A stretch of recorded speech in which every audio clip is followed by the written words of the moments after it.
እንወያይ። ጤና ይስጥልኝ አድማጮች። መንግስት የተለያዩ የልማት ፕሮጀክቶችን እያከናወነ መሆኑን እየገለጸ ነው። ፕሮጀክቶቹ ሲጠናቀቁም የሀገሪቱ ኢኮኖሚያዊ እድገትን ከማፋጠን በተጨማሪ የህብረተሰቡን ኑሮውን ሊያሻሽሉ እንደሚችሉም ተስፋ ይሰጣል። በአንጻሩ በተለያዩ የሀገሪቱ ክፍሎች የሚካሄደው እልባት ያጣው ግጭት፣ ጦርነት የልማት ጸርነቱ በግልጽ እየታየ ነው። የተለያዩ ሀገራት ተሞክሮም ሆነ ኢትዮጵያ ውስጥ በቅርብ ዓመታት የታየው እውነት የልማት ፕሮጀክቶችን ለማሳካት በቅድሚያ በሀገር ውስጥ ዘላቂ ሰላምና ጸጥታ የመረጋገጡን አስፈላጊነት ነው። ትግራይ ክልል ተቀስቅሶ ሰሜኑን የኢትዮጵያ ክፍል ያዳረሰው ከ2 ዓመት በላይ የዘለቀው ጦርነት በትግራይ በአማራና አፋር ክልሎች በርካታ መሰረተ ልማቶችን አውድሟል። በአማራና ኦሮሚያ ክልሎች የሚደረገው ግጭትም ተመሳሳይ የመሰረተ ልማት ውድመት ሊያስከትል መቻሉ አያነጋግርም። መንግስት ምንም እንኳን በርካታ ገንዘብ እየመደበ የልማት ፕሮጀክቶችን ቢዘረጋም ግጭቶች ማስቆም ካልቻለ ኪሳራ ሊሆን እንደሚችል ስጋታቸውን የሚናገሩ ጥቂት አይደሉም። የልማት እድገት ጠንቅ የሆነው ግጭት መፍትሄ ሳያገኝ ለፕሮጀክቶች የሚወጣውን ከፍተኛ ወጪ ሀገሪቱ ልትሸከመው ትችል ይሆን? የልማት እንቅስቃሴና መፍትሄ ያጣው ግጭት በኢትዮጵያ የዕለቱ መወያያ ርዕሰ ጉዳይ ነው። ተወያዮች ጋብዘናል። እንግዶቼ ራሳችሁን እንድታስተዋውቁ እድል ልስጥ። ዶክተር አክሎግ ከርሶ ልጀምር። መጀመሪያ የእድል ስላጋጠመኝ ዶይቼ ቬለን ለማመስገን እፈልጋለሁ። ተሳታፊዎቹንም ለማመስገን እፈልጋለሁ። ስሜ አክሎግ ቢራራ ነው። በኢትዮጵያ 3 ዓመት ሰርቻለሁ። የንግድ ባንክ ዋና ስራ አስኪያጅ ነበርኩ። በዩኒቨርሲቲ አስተምሬያለሁ። ዩኤስኤድ ቻድና ካሜሩን ሰርቻለሁ። ከዚያ በኋላ ለ30 ዓመታት በልዩ ልዩ ኃላፊነቶች በዓለም ባንክ ሰርቼ ከዚያ ጡረታ ከወጣሁ ቆይቻለሁ። አመሰግናለሁ። በጣም አመሰግናለሁ ዶክተር አክሎግ። አቶ አበበ አካሉ እባላለሁ። መምህርና ፖለቲከኛ ነኝ። አመሰግናለሁ። ዶክተር ተክለወይኒ ዶክተር ተክለወይኒ ገብረመድህን እባላለሁ። ከባየርን ግዛት ሚኒክ ከተማ የምጣኔ ሀብት ባለሙያ። አመሰግናለሁኝ። አቶ ግርማ ሰይፉ እባላለሁ። የማስራት አስፈጻሚ አባል ነኝ። በአዲስ አበባ መስተዳድር የውበትና አረንጓዴ ቢሮ ኃላፊ። ሁላችሁንም እንግዶቼም በቅድሚያ በውይይቱ ለመሳተፍ ፈቃደኛ በመሆናችሁ በአድማጮች ስም አመሰግናለሁ። በዚህ ውይይት እንዲሳተፉ ለመንግስት ባለስልጣናት፣ ለጠቅላይ ሚኒስትር ሴክሬታሪያት እንዲሁም ለኮሚኒኬሽን ጉዳዮች ጽህፈት ቤት የኢሜይል ግብዣ ልከናል። በስልክም ደጋግመን ደውለን ምላሽ እንዳላገኘን መግለጽ እንወዳለን። በቅርቡ የተለያዩ የልማት ፕሮጀክቶች ምረቃና አዳዲስ እንቅስቃሴዎች ታይተዋል ኢትዮጵያ ውስጥ። የህዳሴ ግድብ የካሉብ ጋዝ የመጀመሪያው ፕሮጀክት ተጠናቆ ሁለተኛው መጀመር፣ የማዳበሪያ ፋብሪካ፣ ባሌ ላይ የመስኖ እርሻ እያል መዘርዘር እንችላለን። ግን ወቅታዊው የጸጥታ ሁኔታ ለልማት እንቅስቃሴዎቹ አስተማማኝነቱ እንዴት ነው የሚታየው? እስቲ ሀገር ውስጥ ካላችሁት ልጀምር። አቶ ግርማ ከርሶ። አይ ቲንክ ወቅታዊ የሀገሪቱ ሁኔታ በተለያዩ ቦታዎች የተለያዩ ግጭቶች እንዳሉ ይታወቃል። እነዚህ ግጭቶች ባሉበት ሁኔታ በሌሉበት አካባቢ ደግሞ የተለያዩ የልማት ስራዎች እየተሰሩ ነው። እነዚህ የልማት ስራዎች በራሳቸው የራሳቸው የሆነ ፖዚቲቭ ኮንትሪቢዩሽን ይኖራቸዋል ብለን እናምናለን። መሆንም ያለበት መደረግም ያለበት ይሄ ነው ብዬ ነው የማምነው። መልካም። አቶ አበበ እርሶስ? እንግዲህ ርዕሱ በጣም ሰፊና ጠንካራ ነገር የያዘ ነው። የልማት እንቅስቃሴና ግጭትን በተመለከተ ሁለቱም የሚጻረሩ ነገሮች ናቸው። ልማቱ ከግጭት ነጻ ያልሆነ ከሆነ በግጭቱ ምክንያት የተሰራው ልማት የሚወድም የሚጠፋ ከሆነ ልማቱን ውሃ ቅዳ ውሃ መልስ ነው የሚሆነው። ምክንያቱም አሁን አገር ውስጥ ያለው ኖት ግጭቱ ወደ ውጊያ ሄዷል። አንዳንዱም ወደ ጦርነት ሊራዘም የሚሻው ነው።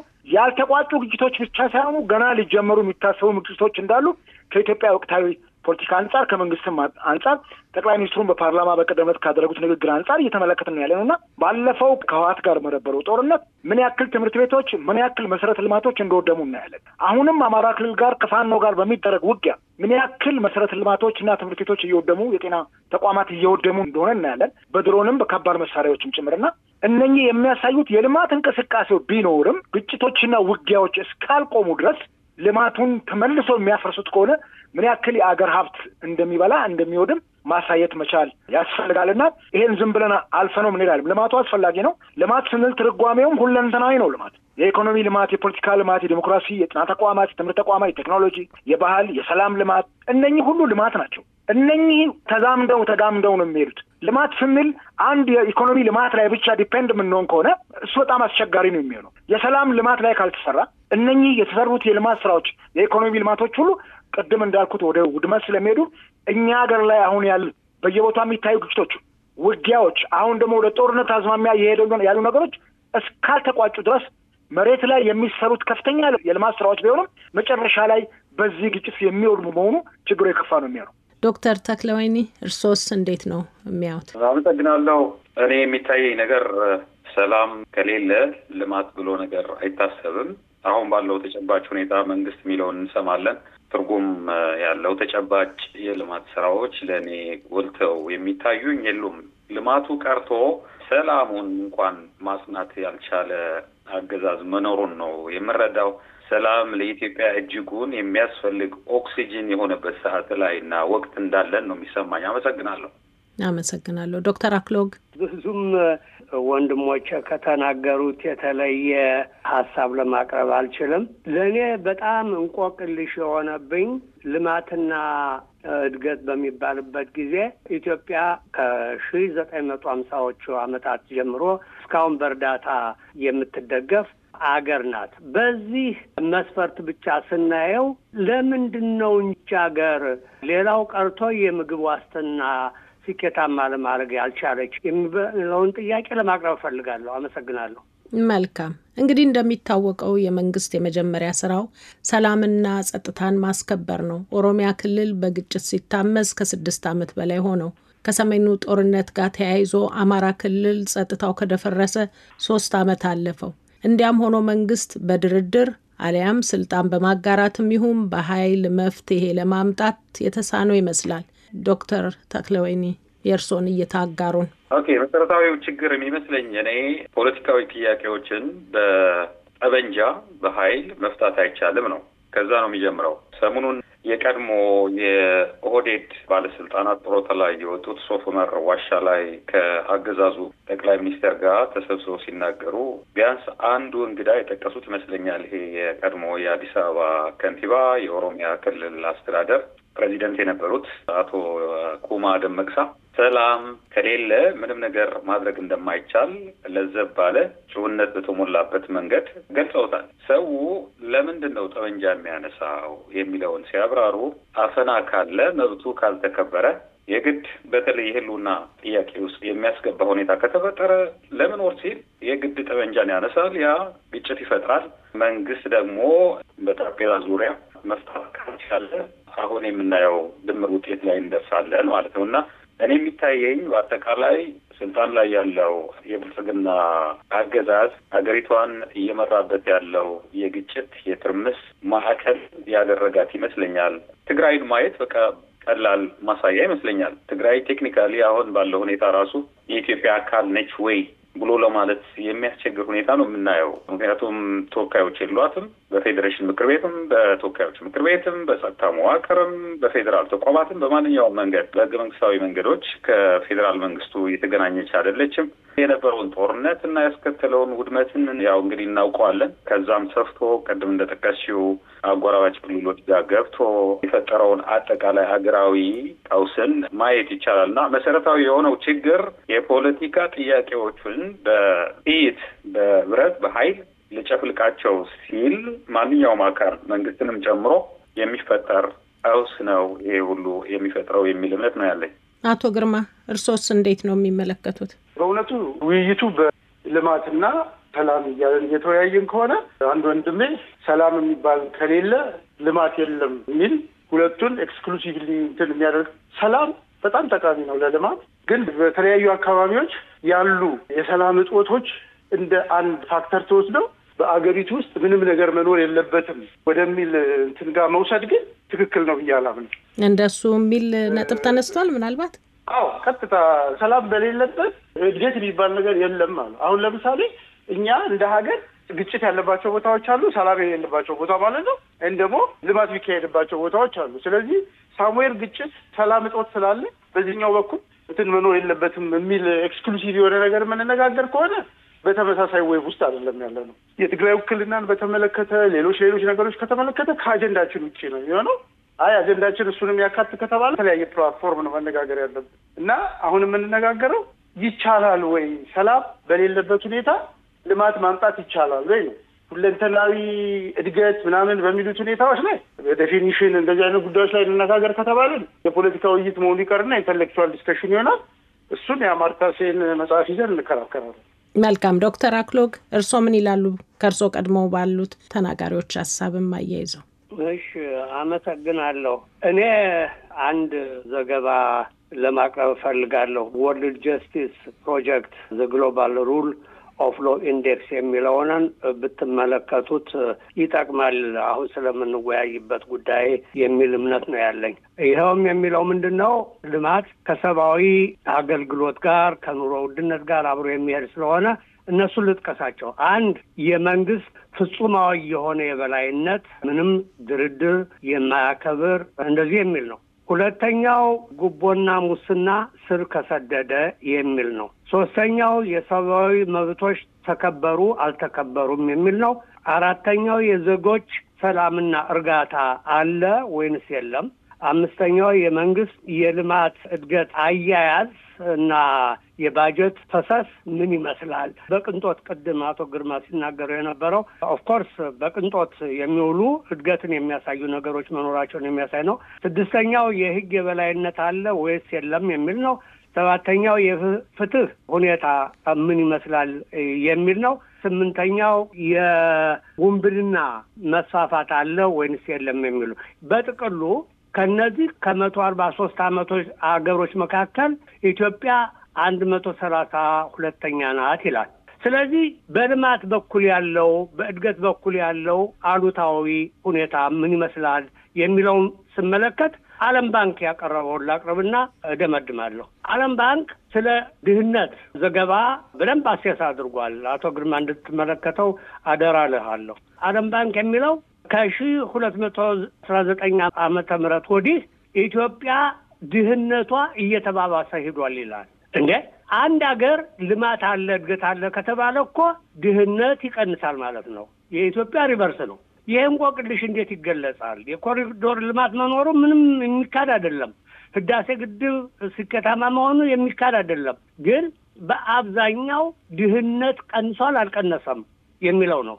ይህንን በሚመለከት ዓለም ባንክ ያቀረበው ድምዳሜ በጣም ሊያስጨንቀን ይገባል። ይኸው ምንድነው? የኢትዮጵያ የድህነት መጠን እየተባባሰ ሄዶ 43% ደርሷል ይላል። 43% ከደረሰ እድገትና ልማት በኢትዮጵያ ውስጥ የዚህን ያክል አመርቂ በሆነ ሁኔታ ከፍላጎት ከምኞት ከህዝቡ የኑሮ አንጻር በሚታይበት ጊዜ ለይስሙላ እድገት አለ ይባላል እንጂ እድገት አለ ብሎ ለመናገር አልችልም። አመሰግናለሁ። አቶ አበበ የእርሶን ሀሳብ እንስማና ወደ ሌላ አልፋለሁ። በዶክተር አክሎግ ሀሳብ ሙሉ ለሙሉ እስማማለሁ። ግን ጥቂት መጨመር የምፈልገው አንድ ያነሳሽው ጥያቄ አላች። መንግስት ስለምን ሰላምን ማምጣት አልቻለም ከሚለው ጋር ተያይዞ የመጀመሪያው ተናጋሪም ፖለቲካዊ ጥያቄዎችን በኃይል ማቆም አይቻልም በሚል ሀሳባቸውን ገልጸዋል። እነኚህን ግጭቶችም ሆኑ እነኚህን ውጊያዎች ለማስቆም የመጀመሪያው ነገር መንግስት የፖለቲካ ምህዳሩን ማስፋት መቻል አለበት። የሰላም በሮች መከፈት አለባቸው። ሁልጊዜ መንግስት ሰላምን የሚሰብክ መሆን አለበት። ኢትዮጵያን ከዘር ፖለቲካ ለማላቀቅ የሚደረገው ጥረት በከፍተኛ ደረጃ መጨመር አለበት። ሰሞኑን እኮ አይተናል። አርሲ ውስጥ ከ25 በላይ የኢትዮጵያ ኦርቶዶክስ ቤተክርስቲያን አማኞች በምን አይነት አሰቃቂ ሁኔታ እንደተገደሉ። ይሄ ሰላም በሌለበት ቦታ እዛ አካባቢ ያለው አርሶ አደር እንኳን አርሶ ለመኖር ያስችለዋል። ስለዚህ ሰላምን ማምጣት በመንግስት እጅ ነው ያለው። የብልጽግና መንግስት ሀገሪቱን ሙሉ ለሙሉ የመቆጣጠር አቅምም እያነሰው መጥቷል። በአሁኑ ሰዓት በጣም ብርቱ አጣብቂኝ ችግር ውስጥ ነው ያለው። የመጀመሪያውን ተናጋሪ ከትግራይም ጋር ያይዘውት ሪሊ የትግራይ አሁን የኢትዮጵያ አካል ናት ወይ ብሎ ለመደምደም አስቸጋሪ ነው። ስለዚህ ቅድም ያነሱት ዶክተር አክሎግ ሙስናው በጣም ስር ሰዶ ሄዷል። ጭምልቅልቁ ወጣበት ሀገር ነው ያለነው። ዘራፊ የበዛበት ሀገር ነው ያለነው። እያየን እኮ ነው። በጓዳ በር መንግስት ከስልጣን እያወረደ ሲያስር እያየን ነው። በሙስናው ምክንያት በየክልሉ ያለው ችግር የከፋ ነው። ሰብአዊ መብት ጥሰቱ እንደዚሁ ነው። ስለዚህ ይሄንን በአግባቡ ማኔጅ ማድረግ የመንግስት ኃላፊነት ነው። እነኚህን ማኔጅ አድርጎ ሰላምን ካመጣ እነኚህ የሚሰሩ ልማቶች እያደጉ ይሄዳሉ። ሰውም አገርን ለማልማት ያለው ፍላጎት እጅግ እየጨመረ ነው ይመጣውና በዚህ መልኩ ብናየው የዶክተር አክሎግን ሀሳብ ግን በደንብ እጋራዋለሁ። አመሰግናለሁ። እንግዲህ ልማት ሲባል ሁልጊዜ ኢኮኖሚ ላይ ብቻ የሚተኮር ይመስላል። ግን የሰው ኃይል ልማት አይታሰብም ወይ? እዚህ ጋር ለምሳሌ በግጭት ምክንያት ተማሪዎች ትምህርት ቤት የማይሄዱባቸው አካባቢዎች መኖራቸው በይፋ ነው የሚነገረው።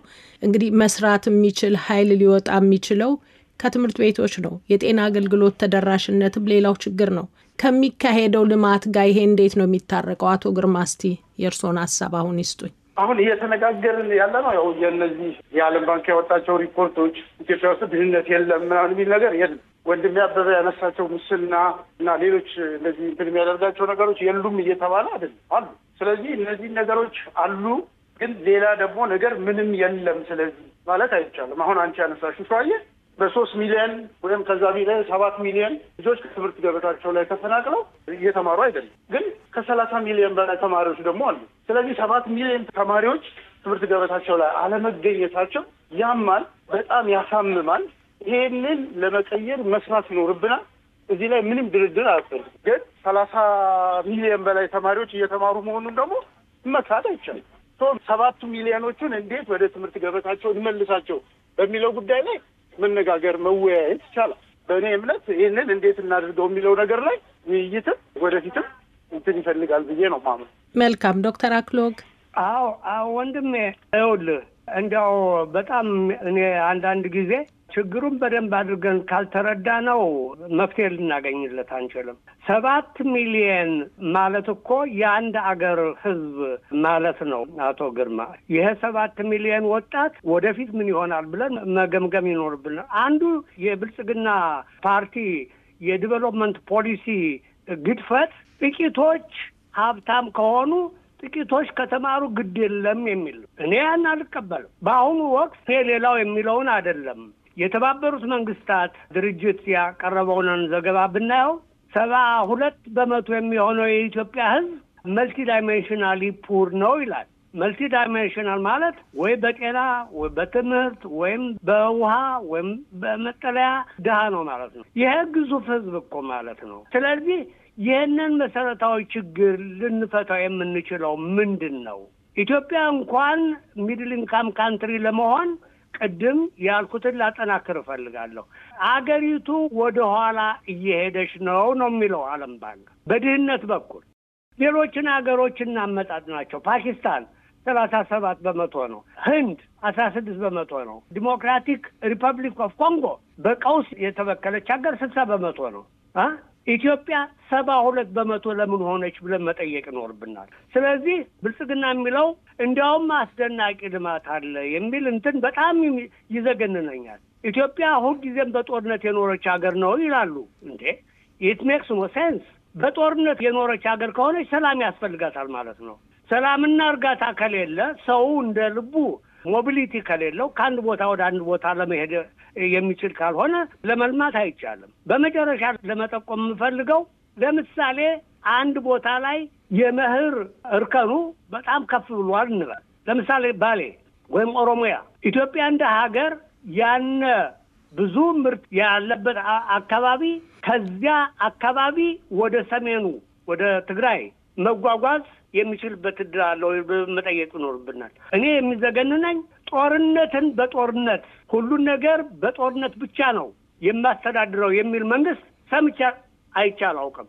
የብልጽግና መንግስት የሚያምነው ጥቂቶች ከከበሩ፣ ጥቂቶች ሆዳቸው ከሞላ፣ ሌላው ግን ግድ የለም። ቅድም አቶ ግርማ ያልከው 7 ሚሊዮን ወጣት ባይማርም ኢሶኬ 30 ሚሊዮኑን ብቻ እንይን ባይዘሴም ቶከን እንደዚያ ካልንማ የኢትዮጵያ ልማት ፍትሃዊ ሊሆን አይችልም። ጋምቤላ ያለው ካላደገ፣ ትግራይ ያለው ካላደገ፣ አማራ ክልል ያለው ካላደገ ካለማ እንዴት ብላ ነው ይህች ሀገር እንደ አገር ልትለማ የምትችለው? አትችልም። አመሰግናለሁ። አቶ አበበ የእርስዎን ሀሳብ አጋሩን እስቲ። አቶ አበበ አሉ? ስልካቸው የተቋረጠ መሰለኝ። ይሰማል? እኔ ልቀጥል? ዶክተር ተክለወይን ይቀጥሉ እርስዎ። የመጀመሪያው እንግዳሽ ካነሱት የተሳሳተ ግንዛቤ ከሚመስለኝ ሊጀምርና አንድ አካባቢ የጸጥታ መደፍረስ፣ አለመረጋጋት፣ ግጭት ወዘተርፈ ካለና ሌላ ደግሞ በተመሳሳይ መንገድ ከሌለ የሌለበት አካባቢ ላይ ልማት መስራት አይቻልም ያለው ማን ነው አይነት ይዘት ያለው አስተያየትን ሰጥቷል።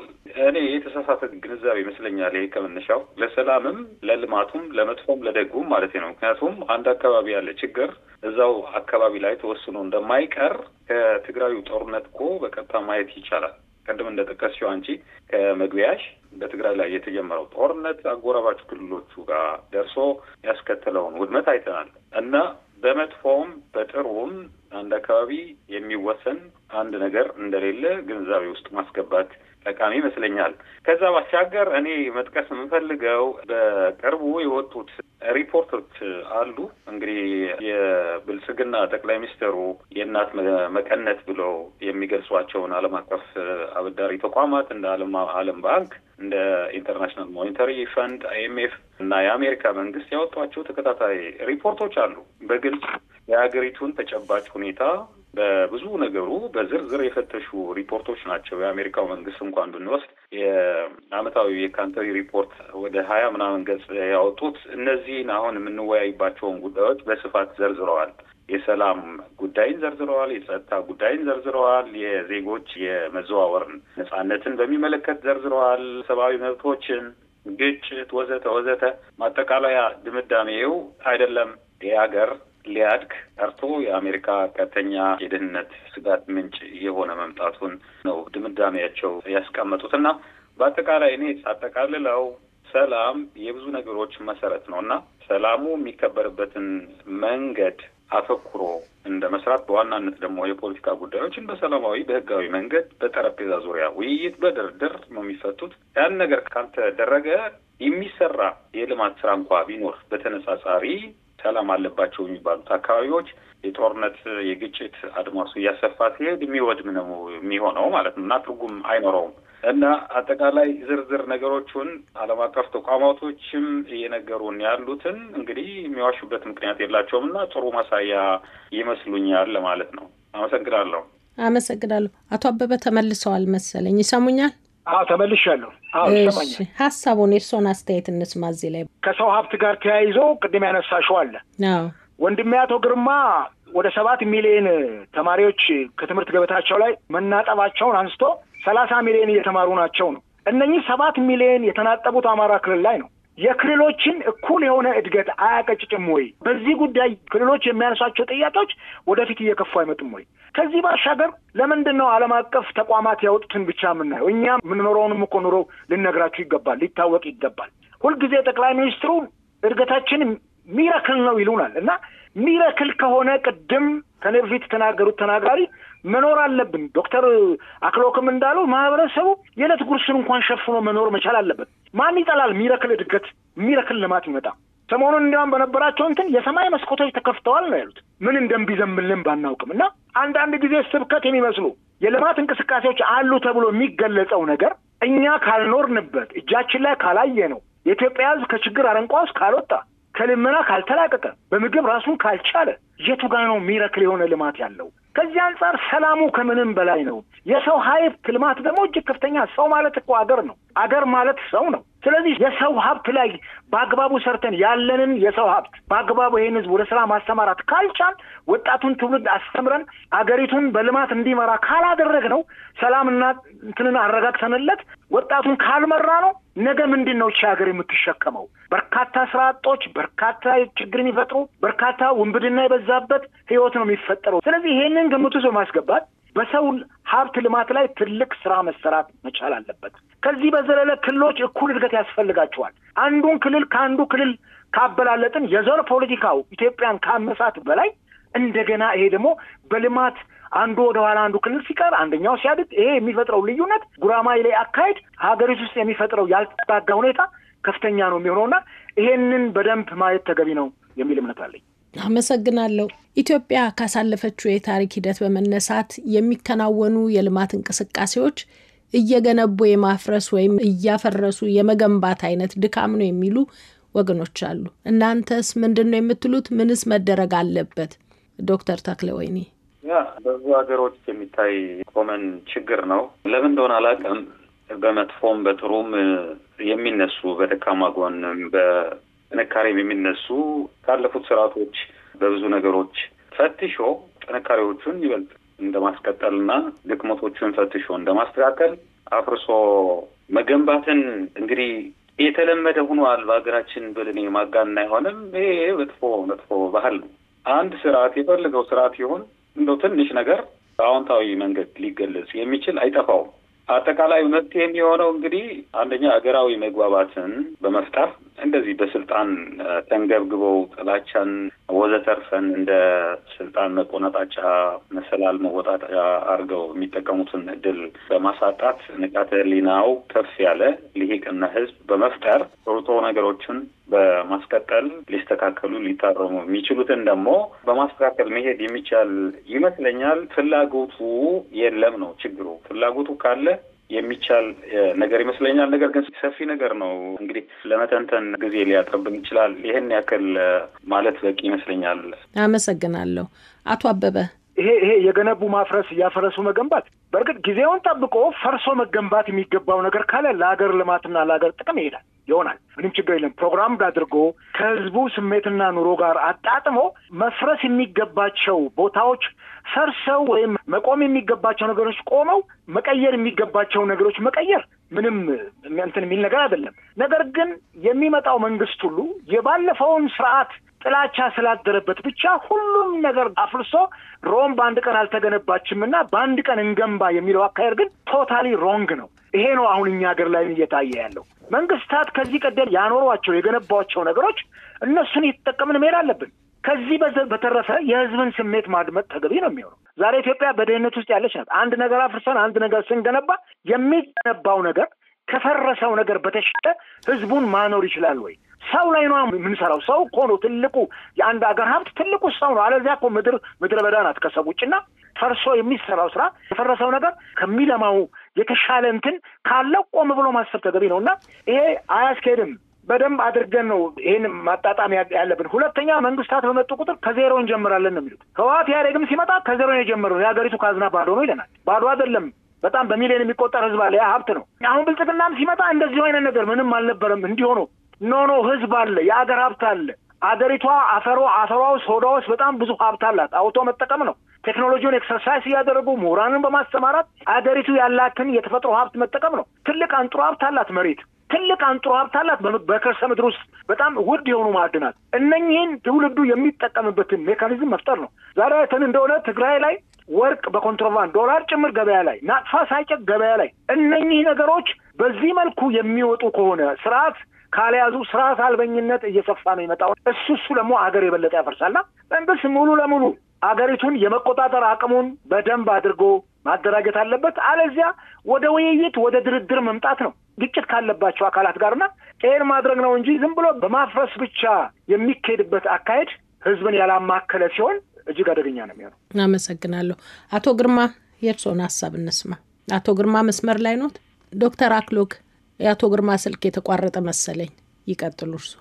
እሺ፣ አመሰግናለሁ። አይ ቲንክ አሁን መሰረታዊ የሆነው ጥያቄ ይቺ ኋላ ቀርና ደሃ የውጭ እርዳታ ጥገኛ የሆነች ሀገር እንዴት ልትለማ ትችላለች የሚለው ስለሆነ እሱ ላይ አንዳንድ ሀሳቦችን ለመሰንዘር እፈልጋለሁ። አንደኛ እንደው ወጣቱን ትውልድ ብቻ አተኩረን እንየው። 65% የሚሆን የኢትዮጵያ ህዝብ ከ30 ዓመት እድሜ በታች ነው። አንዱ መሰረታዊ ጥያቄ አብይ እና ብልጽግና ፓርቲ መጠየቅ ያለባቸው የዚህ 80 ሚሊዮን በላይ የሆነ ወጣት ትውልድ እጣ ፋንታው ምንድን ነው ብለው መጠየቅ ይኖርባቸዋል። ለዚህ መልስ ሊሰጡን አልቻሉም። ምክንያቱም ዲቨሎፕመንት ሞዴሉ የተለየ ነው። ጥቂቶች ከለሙ ጥቂቶች ከበለጸጉ ኢትስ ኦኬ የሚል ነው። ሌላው በጣም የሚዘገንነኝ ይሄ መንግስት ከ2019 ዓመተ ምህረት ጀምሮ እስካሁን ድረስ ያካሄደው የፖለቲካ ሚና ምንድን ነው ብለን ብንጠይቅ የጦርነት ሚና ነው። ቀደም በደንብ ያልተወያየንበት በሰሜኑ ጦርነት ስንት ህዝብ ሙቷል ብለን ብንጠይቅ ከ1 ሚሊዮን በላይ የሚሆን ንጹህ ህዝብ ሙቷል። $40 ሚሊዮን በላይ ኢንቨስትመንት ወድመዋል። ከዚያ በኋላ ጦርነትን በጦርነት ነው የተካው። ገና ሰላምና እርጋታ ከመፈጠሩ በፊት ወደ አማራው ክልል ተሸጋገረ። በአማራው ክልል የተካሄደው ጦርነት ምን ያክል ሰውን ቀስፏል፣ ምን ያክል ወድሟል ብለን ብንጠይቅ እጅግ በጣም የሚዘገንንና ከፍተኛ ዋጋ ያስከፈለ ሁኔታ ነው የምናየው።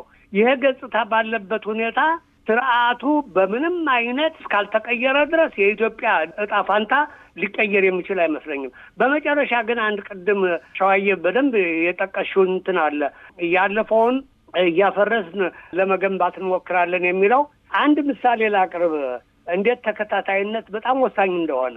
ህዳሴ ግድብን የጸነሰው ማን ነው ብለን እንጠይቅ። የተጸነሰው በአፄ ኃይለ ሥላሴ መንግስት ነው፣ በአሜሪካኖች ነው። ወደ ፕሮጀክት የቀየረው ማን ነው? መለስ ዜናዊ ነው። 60% በላይ የሚሆነውን አክቹዋሊ ኮምፕሊት ያደረገው እስከ ኃይለ ማርያም ደሳለኝ ድረስ ስኬታማ ከሆነ በኋላ ብልጽግና ፓርቲ አብይ አህመድ ስኬታማ ሊያደርገው ይችላል የኢትዮጵያ ህዝብ ስለተሳተፈበት። ስለዚህ ያለፈውንን ሁሉ በፍጹም አይበጅም ብሎ ማፍረስ አገርን ያፈርሳል። ቅርስን ውርስን ማፍረስ ትክክል አይደለም። እኔ በየቦታው ሂጄ ያየሁት ሳውዝ ኮሪያ በሉት ኢኳዶር በሉት የትም ቦታ ቪየትናም፣ ካምቦዲያ ቅርሳቸውን ውርሳቸውን በደንብ ተንከባክበው የያዙ አገሮች ናቸው። እኛ ግን አዲስ ስርዓት ለመገንባት ሲባል ብዙ ነገሮችን እያፈረስን ነው። ይሄ ደግሞ አይጠቅምም። የዘውግ ፖለቲካ ኢትዮጵያ ውስጥ አገሪቱን ያፈርሳታል እንጂ ሊጠቅማት አይችልም። የዘውግ ፖለቲካ እስካልፈረሰ ድረስ ኢትዮጵያ በድህነት ነው የምትኖረው። አመሰግናለሁ። አቶ ግርማ ተመልሰዋል መሰለኝ። አሁን ይሰሙኛል? አቶ ግርማ ተመልሻለሁ። አሁን የሚወራው ግን አጀንዳችን ጋር የተያያዘ አልመሰለኝ። መጨረሻ ላይ የሰማሁት ያለው መልካም ነጥቡን ላንሳሎት። ኢትዮጵያ ካለፈችበት ታሪክ በመነሳት የሚከናወኑ የልማት እንቅስቃሴዎች እየገነቡ የማፍረስ እያፈረሱ የመገንባት አይነት ድካም ነው የሚሉ አሉና የእናንተን አስተያየት ስጡኝ ነው ነጥቡ። በሱ ላይ የሚሉትን ልስማ። እሺ፣ እሱ ላይ ነጥቤን ከመግለጼ በፊት ቅድም ጥያቄ ያዘል ነገር አበበች ሲናገር ሰምቼዋለሁና 7 ሚሊዮን በአንድ ክልል አለመማራቸው ጉዳት የለውም ወይ ብሏል። ጉዳት አለው። ለምን የለውም? በደንብ ነው እንጂ ጉዳት ያለው እና ስለዚህ ይህንን ጉዳት እንዴት እንቀንስ የሚለውን ክርክር ወይም የመፍትሄ ሀሳብ አይደለም እየተነጋገርን ያለ ነው። እርስዎ ይንገሩን። እሺ፣ የእርስዎን የመፍትሄ ሀሳብ እንዲህ ያሉ ችግሮች ያሉበትን አካባቢ የጥያቄው መነሻ ይሄ ነው። የሰው ኃይል እንደ ኢኮኖሚ አቅም መታየት አለበትና እዛ ላይ ነውና እስቲ የእርስዎን ሀሳብ መፍትሄ የሚሉትን አብረው አያይዘው ውስጥ እናገራለሁ አብሬ እሱንም እና አስተያየት ስንሰጥ እዚህ ጋር ችግር አለ። በችግር ትንተና ሀገር ሊለማ አይችልም። አሁን ትምህርት እንዲቆም የተደረገበትን ሁኔታ አቶ ተክለወይኒ ሲናገር የሰማሁት አለ። ችግርን በጦርነት መፍታት ትክክል አይደለም። ሁላችንም እንስማማለን። ለዚህ ነው ሁላችንም ወደ ጠረጴዛ ዙሪያ መጥተን እንነጋገርና ችግር ካለ እንፍታ እየተባለ ያለው።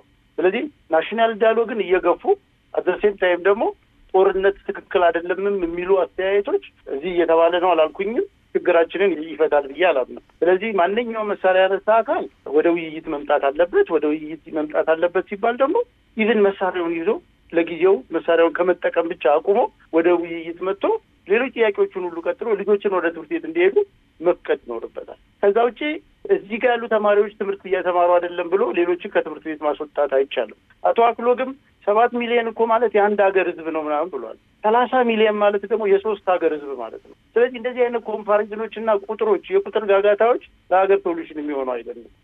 ልማት በደንብ ካልተያዘ እና ሰላምን ማረጋገጥ የማንችል ከሆነና ኦል አውት ዋር ብንጀምር ከሆነ የዓለማ ነው ይጠፋል። ግን ይጠፋል ብለን ዛሬ እጃችንን አጣጥፈን ቁጭ ማለት የለብንም። የምንሰራውን ስራ እየሰራ ለሰላምም እየሰራ መቀጠል አለብን ማለት ነው።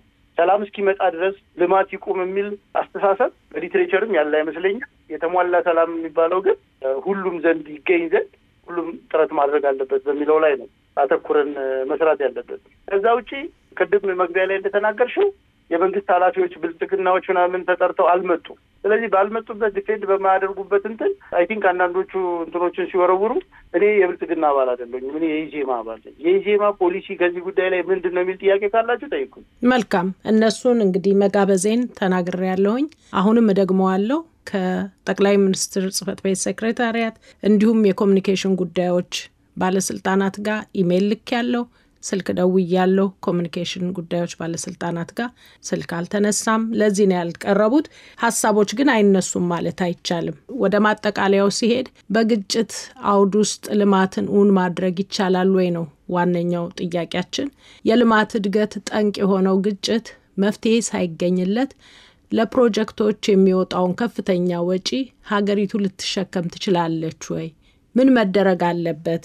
የመፍትሄ ሀሳባችሁን ባጭሩ እንድትሰጡኝ ነው የምጋብዘው። ዶክተር ተክለወይኒ ከርሶ ልጀምር። ኦኬ።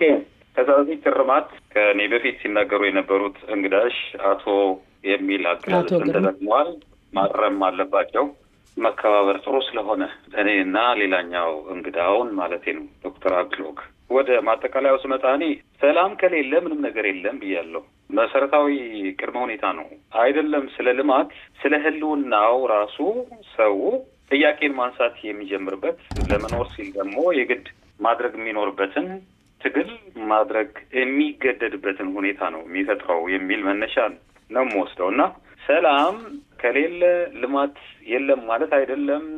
የጸጥታ የመደፍረስ ግጭት ወዘተርፈ ያለበትና የሌለበትን አካባቢ ብናነጻጸር ያለበት ጋር ባይኖር የሌለበት ጋር መኖር ይችላል ወዘተርፈ የሚለው ቢኖር እንኳን እያልኩ ነው እኔ ቢኖር እንኳን አንድ አካባቢ ያለ ግጭት እዛው አካባቢ ላይ ታጥሮ ተወስኖ የሚቀርበት እድል በጣም እንደ ኢትዮጵያ በመሰሉ ሀገሮች በጣም ትንሽ እድል ነው ያለው። አይደለም በአንድ ሀገር ውስጥ በኢትዮጵያ ተወስኖ ሊቀርና ወደ አጓራባች የሆኑ ሀገሮች ሲስፋፋ እንኳን እያየነው ነው። ኤርትራን መውሰድ ይቻላል፣ ሶማሊን መውሰድ ይቻላል፣ ሱዳንን መውሰድ ይቻላል፣ ጅቡቲን መውሰድ ይቻላል። አሁን ያለውን የአፍሪካ ቀንድ ጂኦፖለቲክስን ማየት ይቻላል። ምን ያህል እርስ በርሳቸው አፌክት የሚደራረጉ የጸጥታ የደህንነት ጉዳዮች እንዳሉ ማለት ነው። እና መደረግ የሚኖርበት መሰረታዊው መፍትሄ ሰላምን የሚያመጣ የፖለቲካ ጥያቄዎች ካሉ በህግ አግባብ በስርዓት በውይይት በመደራደር የፖለቲካ ኃይሎችም ተቋሞችም መንግስትም ቁጭ ብለው መፍታት ይኖርባቸዋል። ይሄ ኦፍ ኮርስ ቀላል ነገር እንዳልሆነ ይገባኛል።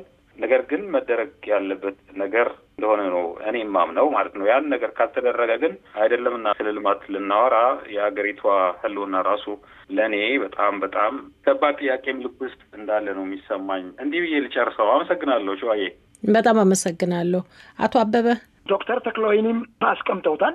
ሰላም የሁሉም ነገር መሰረት ነው። ካለ ሰላም አንድም እርምጃ መንቀሳቀስ አንችልም። ሰላምን መጀመሪያ አገር ውስጥ ማንበር አስፈላጊ ነው። መፍትሄ ነው ብለን የምናቀርበው መንግስት ከታጠቁ አካላት ጋር ውጊያ ውስጥ ከገቡ አካላት ጋር ተቀራርቦ ለመወያየት የታጠቀውም አካል ወደ ውይይት ጠረጴዛ ይምጣ፣ መንግስትም ወደ ድርድርና ወደ ውይይት ጠረጴዛ ይምጣ። ይሄንን ማድረግ ነው ደግሞ መንግስት ወደ ሰፊ መሆን መቻል አለበት። አገር እየመራ እኮ ነው ያለው። አገር እየመራ ያለ መንግስት እሱ በሚመራው ስርዓት ውስጥ ባለ ፖለቲካ አልተመቸኝም በሚል ነፍጥ አንግቦ በረሃ የገባውን አካል ምንድነው እኔ ጋር ያልተመቸ አገር በመምራት ሂደት ውስጥ ምንድነው እሱ የሚለውን ችግር ራሱን ይፈትሽ። መንግስት ወደ ጫካ ለመግባት ይሄ ሁሉ ሰው ለምን ተነሳ? ኦሮሚያ ላይም አማራ ክልል ላይ ለምንድነው ፋኖ ጫካ የገባው? ለምንድነው ኦላ ጫካ የገባው የሚለውን ነገር በደንብ አይቶ የራሱንም ፈትሾ እነኚህ ወገኖች መጥተው ወደ ድርድር አገርን በጋራ ችግሩን ቀርፈን ለማለት የሀሳብ ልውውጥ መደረግ አለበት። ቅድም አቶ ግርማ እንዳነሳው አይደለም በሀገራዊ ምክክር ብቻ አይደለም የሚል ሀገራዊ ምክክር 20-30 ዓመት ቆይቶ በርካታ ችግሮቻችንን ሊፈታ ይችላል። እሰየው በጣም ስር የሰደዱ በህዝብ ውስጥ ያሉ። አሁን ግን የአገሪቱ በርኒንግ ኢሹ የሆነው እዚህ አሁን ያለው ግጭትና ውጊያ መቆም አለበት። እሱ እስካልቆመ ድረስ ቅድም ያነሳናቸውም ተማሪዎች ወደ ትምህርት ቤት መመለስ አይችሉም። አድማሱንም እያሰፋ ይመጣል። ምክንያቱም ጣታችን ላይ ቁስል ካለን ሁለመናችንን ነው የሚያመን። ሁለመናችንን ጥርሳችንን ካመመን ሁለመናችን ነው ሰላማችን የሚናገው። አንድ ቦታ ያለ ግጭት የኢትዮጵያ ሁሉ ህመም ነው የሚሆነው። ስለዚህ እነኝን በሰላማዊ በድርድር መቀበልም ካለ ሰጥቶ በመቀበል ግልጽ በሆነ መልኩ ወደዛ በመግባት ችግሩን መቅረፍ ይቻላል የሚል አመሰግናለሁ። አቶ ግርማ አመሰግናለሁ። በስህተት አቶ ያልኳችሁ ዶክተሮች በጣም ይቅርታ ጠይቃለሁ። አለመከባበር ሳይሆን እንደ ስህተት ይቆጠርልኝ። እንደዚህ አይነት ያለማክበር ባህሪ ስለሌለኝ ማለት ነው። መፍትሄው ውይይት ነው ተብሎ ግን ወደ ጠረጴዛ የማይመጡ አካላትን ለመጠበቅ የልማት ስራዎች መቆም አለባቸው የሚል እምነት የለም። በደርግ ጊዜ ሁሉም ነገር ወደ ጦር ግንባር ብሎ 17 ዓመት ተዋግቶ በልማቱ ምንም ነገር ሳናገኝ ጦርነቱንም ተሸንፎ ተጠናቋል። ስለዚህ ጦርነት እንዲኖር አያስፈልገንም፣ ሰላም ያስፈልገናል። ሰላማችንን በጠረጴዛ ዙሪያ በውይይት ማምጣት አለብን የሚለውን ደጋግመን እንናገራለን። ከዛ በተጨማሪ ግን ሰላም በሌለበት ሁኔታ የሚደረጉ ትልልቅ ሜጋ ፕሮጀክቶች አገሪቱ ትሸከመዋለች ወይ የሚለው ጥያቄ አገሪቱ የምትሸከመውን ያህል ነው ልትሄድ የምትችለው። ኢትዮጵያ ትልቅ ሀገር ነች። ብዙ አቅም፣ ብዙ ፖቴንሻል አላት። ከዚህ በላይ ፕሮጀክቶችን ለመሸከም ትችላለች እና ፋይናንሰርም ካገኘን በውስጥ አቅማችንም ቢሆን ከዚህ በላይ ፕሮጀክቶችን ለመስራት ወገባችንን ጠበቅ አድርገን ወደ ስራ መሰማራት ነው ያለብን። በእርግጠኝነት አሁን እየተፈጠረ ባለው የስራ ባህል ወደ ተሻለ ነገር እንሸጋገራለን ብለን እናምናለን። ጀግንነት ከጠመንጃ ውጪ በውይይትም የሚገኝ መሆኑን የሚያስተምሩ ሚዲያዎች ያስፈልጉናል፣ ሲቪል ሶሳይቲዎች ያስፈልጉናል። ስለዚህ ሚዲያዎችም ሲቪል ሶሳይቲዎችም ጦርነት ከመዘገብ በላይ ለሰላም ሰው እንዲነሳ እንዲሰሩ መምከር እፈልጋለሁ። አመሰግናለሁ አቶ ግርማ። ግን እዚህ ጋር የተነሳውን ነጥብ እርማት ልስጥ። ምክንያቱም የልማት እድገት ጠንቅ የሆነ ግጭት መፍትሄ ሳያገኝ ለፕሮጀክቶች የሚወጣው ከፍተኛ ወጪ ሀገሪቱ ትሸከመው ትችላለች ወይ እንጂ ሀገሪቱ ለምትሰራቸው ፕሮጀክቶች አቅም የላትም ወይም ደግሞ ተበድራም አትሰራም የሚል ነጥብ አልተነሳም። ዶክተር አክሎግ ይቀጥሉ። አመሰግናለሁ። ለማጠቃለል አይ ቲንክ ቅድም አቶ ግርማ ሲናገር አመጽ የጀመሩት ኃይሎች ላይ እኔ ያለን ግንዛቤና እሱ ያለው ግንዛቤ የተለያዩ ናቸው። የአማራ ፋኖን ብንወስድ ሸኔን ብንወስድ አመጹ የተነሳበት ዋና ምክንያት የአማራውን ጉዳይ የህልውና ጉዳይ ስለሆነ ነው ጠበንጃ ይዘው ወደ ዱር የገቡት። ስለዚህ ምክንያቱ መሰረታዊ የሆነ ኮዝ አለው። ኮዙ የአማራ ህልውና ጥያቄ ስለሆነ ነው። ስለዚህ ይሄ እንዲስተካከል እፈልጋለሁ። ዝም ብሎ ሰው ተነስቶ በብዙ 100 ሺህ የሚቆጠር ወጣት ትውልድ ጠበንጃ አያነሳም። ጠበንጃ ሊያነሳ የፈለገበት ምክንያት ምንድነው የሚለው ጥያቄ መቅረብ ይኖርበታል። ይሄ ከዲቨሎፕመንት ፖሊሲ ጋር የተያያዘ ነው። ምክንያቱም ሰላምና እርጋታ በሌለበት ሀገር እድገት የሚባል ነገር አይቻልም። ኢትስ ኢምፖሲብል። ስታቲስቲካል ዳታ የለም፣ መረጃ የለም። አቶ ግርማ በጣም አዝናለሁ። ሌላው ሁለተኛው ለማቅረብ የምፈልገው ዓለም ባንክ የጠቀሰውን ሰነድ እንድትመለከቱት እፈልጋለሁ። ዓለም ባንክ የሚለው በኢትዮጵያ ውስጥ እጅግ በጣም ከፍተኛ ተግዳሮት የሆነው የፖሊሲ ጥያቄ ነው። የውስጥ የፖሊሲ ዶሜስቲክ ፖሊሲ ነው የሚለው። ዶሜስቲክ ፖሊሲ ሲባል ምንድን ነው? ሰላምና እርጋታ የለም ማለት ነው። ገበያው ሊስተካከል አይችልም። ገበያው ሊስተካከል የማይችልበት ሁኔታ ሰፕላይና ዲማንድ በትክክል ሊራመዱ አይችሉም። አንዱ ማነቆ ይሆናል ማለት ነው። ማነቆ የሆነው ደግሞ ሰላምና እርጋታ አለመኖሩ፣ ሰው ለመንቀሳቀስ አለመቻሉ፣ ለመሸጥ፣ ለመለወጥ፣ ለመስራት አለመቻሉ፣ ለመንቀሳቀስ አለመቻሉ፣ ይሄ ትልቅ ማነቆ ነው። ስርዓቱ ማነቆ ፈጥሯል ማለት ነው። መፍትሄ እንገሩን ዶክተር አክሎግ። መፍትሄ ነው የምንፈልገው። መፍትሄው ሰላምና እርጋታ ነው። ሰላምና እርጋታ። ኢትዮጵያ ጦርነት መቆም አለበት። መፍትሄ ጦርነት አይደለም፣ ሰላምና እርጋታ ነው፣ ተሳታፊነት ነው። የህዝቡን ፍላጎት፣ የህዝቡን ሰላም፣ የህዝቡን መረጋጋት መንግስት ስኬታማ ለማድረግ መሞከር አለበት። እያደረገ አይደለም የሚል እንትን ነው ያለኝ። ይህም ማድረግ አለበት። ተቃዋሚ ኃይሎችም በሰላም እና በእርጋታ ላይ ኔጎሽት ማድረግ ይኖርባቸው። ኔጎሽትድ የሆነ የፖለቲካል ሴትልመንት ያስፈልጋታል ኢትዮጵያ። የኔጎሽትድ የሆነ የፖለቲካል ሴትልመንት ከሌላት ልማት አይቻልም። በመጨረሻ አሁን እኮ ያለውን ትኩረት የሚያደርገው የብልጽግና ፓርቲ ምን ላይ ነው ብለን እንጠይቅ። ትኩረት የሚያደርገው ድህነትን ለመቅረፍ አይደለም። ስታቲስቲካል ዳታው ቅድም ጠቅሻለሁ። አንድ ሀገር ወደ ኋላ አይሄድም። ልማት እኮ ኢንዲኬተሩ በትምህርት፣ በጤና፣ በመጠለያ፣ በምግብ አቅርቦት የተስተካከለ ሁኔታ፣ አግባብ ያለው ፍትሃዊ የሆነ ሁኔታ ሲፈጠር ነው። ይህ ያልሆነውን ሆነ ብለን ለመናገር በበኩሌ አልችልም። በጣም ይዘገንናል። አክቹዋሊ የብልጽግና ትኩረት ከመሳሪያ ላይ ከሆነ ጦርነቱ ይቀጥላል ማለት ነው። ወጣቱን ትውልድ በገፍ ሪክሩት እያደረገ ትሬን እያደረገ ወደ ጦርነት የሚልከው ከሆነ ሰላምና እርጋታ ሊኖር አይችልም። በየፈለገው ምክንያት ይፈጠር ሰላምና እርጋታ በሌለበት ሀገር አንድ ሀገር ሊለማ አይችልም።